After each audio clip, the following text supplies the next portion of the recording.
genel olarak Kızılcık Şerbeti'ni yorumlamamı bekleyenler var. Anne gel. Evet ben de çok özledim yorumlamayı ama yani bu sezon yorumlanacak çok bir şey yok çünkü dizi beni de çok sarmadı. Fark ettiyseniz normalde ben cuma akşamları tövbe ki hiçbir yere gitmiyordum dizi var diye ama yani beni cezbedecek, merak edecek çok bir şey yok. Klasik Türk dizilerine döndü.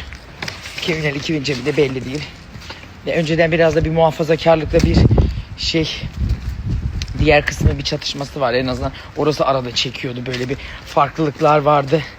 Komik oluyordu ama bu sezon o da çok fazla yok. Anlayacağınız. Hadi bakalım. İnşallah güzel şeyler olur da bizim de dikkatimizi çeker. Olduğunda izliyorduk çünkü. Sağlık olsun. Biz de çaya gidiyoruz tabii anneciğim. Allah'ım Gamze yavaş yürüyor. Annem yavaş yürüyor. Ya Rabbim nasıl sınanıyorum ben, nasıl sınanıyorum. Ama